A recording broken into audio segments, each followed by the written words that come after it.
प्यारे छात्र एवं छात्राओं, हिंदी शिक्षण के विषय के अंतर्गत पिछली कक्षा में हम लोगों ने मौखिक अभिव्यक्ति के विषय में पढ़ा और जाना।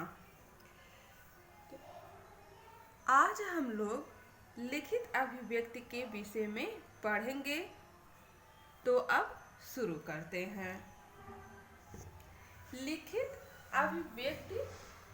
लिखित अभिव्यक्ति का अर्थ अपने भाव तथा विचारों को लिखकर व्यक्त करने को लिखित अभिव्यक्ति कहते हैं।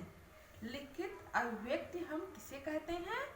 अपने भाव तथा विचारों को लिखकर व्यक्त करने को लिखित अभिव्यक्ति कहते हैं। मौखिक अभिव्यक्ति में उच्चारण को उसकी आत्मा माना जाता है, जबकि लिखित अभिव्यक्ति की रचना दो आधारों से हुई है, जिसमें पहला वर्तनी तथा दूसरा व्याकरण पर आधारित वाक्य रचना है। यह अभिव्यक्ति उच्च प्राथमिक कक्षाओं से आरंभ होती है तथा माध्यमिक स्तर पर इसका विकास होता है।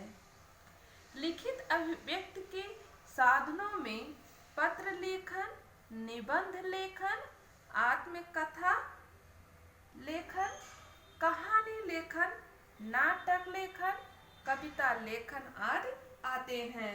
तो बच्चों, लिखित अभिव्यक्ति के कौन कौन से साधन हैं? लिखित अभिव्यक्ति के साधनों में पत्र लेखन, निबंध लेखन, आत्मकथा लेखन, कहानी लेखन, नाटक लेखन तथा कविता लेखन आदि आते हैं। तो अब हम सभी लिखित अभिव्यक्ति के उद्देश्य के बारे में पढ़ेंगे।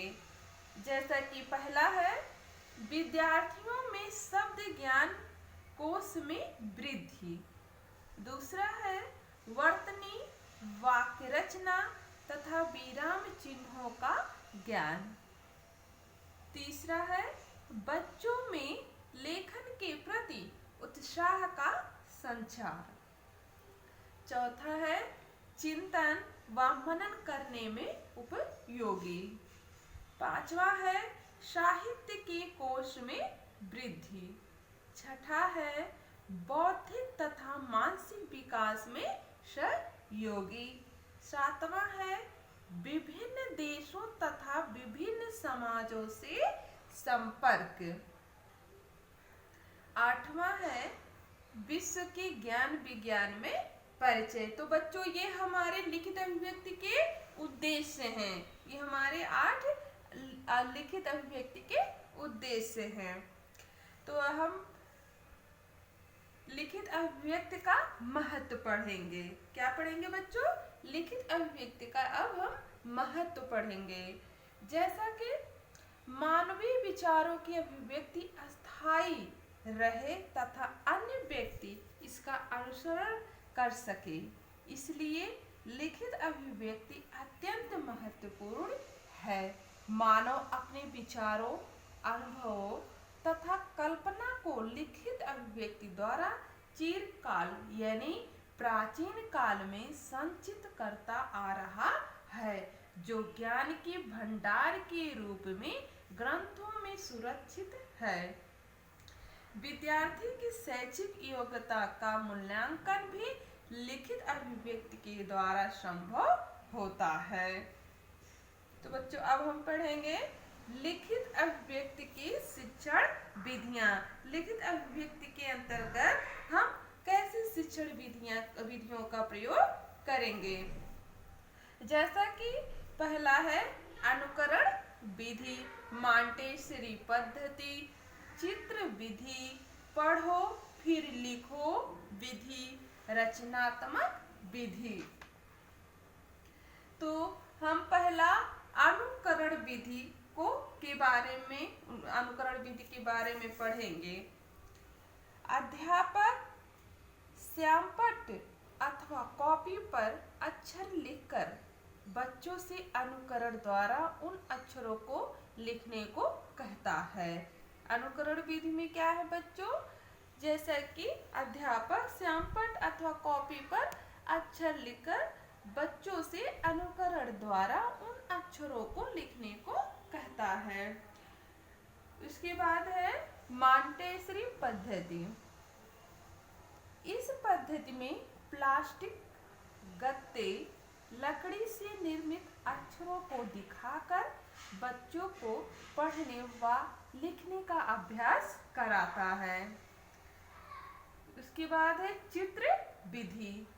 चित्र विधि के द्वारा चित्रों के नीचे लिखे अक्षर दिखाकर बच्चों को लिखने का प्रयास कराया जाता है। उसके बाद है पढ़ो फिर लिखो विधि। इस विधि में पढ़ने का अभ्यास कराया जाता है। इस विधि में पढ़ने का अभ्यास कराया जाता है, फिर लिखने को कहा जाता है।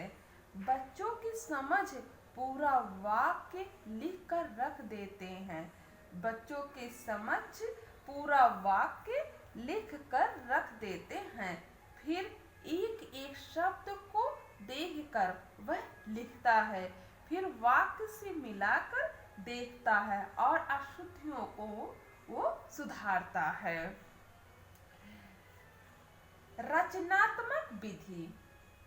रचनात्मक विधि में इस विधि में बच्चों की समझ अक्षरों को अलग अलग भागों में विभाजित कर देते हैं। अक्षरों को अलग अलग भागों में विभाजित कर देते हैं, फिर उन्हें जोड़कर अक्षर बनाना सिखाया जाता है। ये हमारा रचनात्मक विधि है।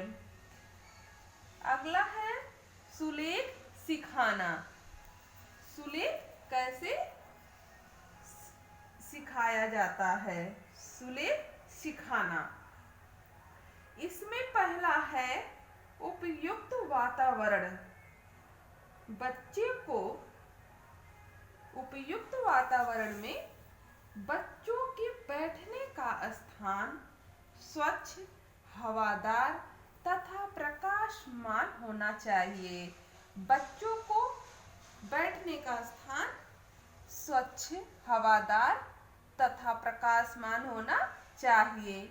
वहाँ शोरगुल बिल्कुल नहीं होना चाहिए। दूसरा है बैठने का ढंग। लेखन के समय बच्चे को सीधा होकर बैठना चाहिए, झुकना बिल्कुल भी नहीं चाहिए। उसके बाद है कागज की आंखों से दूरी। कागज की आंखों से दूरी, जैसा कि कागज और आंखों के बीच 10 से 12 इंच का फासला होना चाहिए। कलम पकड़ने की विधि। कलम को पॉइंट अर्थात नोक से 1 इंच ऊपर पकड़ना चाहिए। अगला है अक्षरों की बनावट। अक्षरों की बनावट, जैसा कि अक्षर सुडौल अर्थात बड़े होने चाहिए, उसकी बनावट बिल्कुल साफ साफ होनी चाहिए। सीधी लिखाई। सीधी लिखाई में अक्षरों की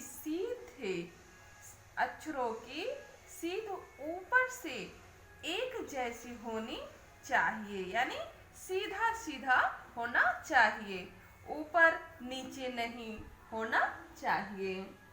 तो बच्चों, अब आप सब गृह कार्य नोट कर लीजिए, जिसमें पहला है लिखित अभिव्यक्ति से आप क्या समझते हैं, संक्षेप में स्पष्ट कीजिए।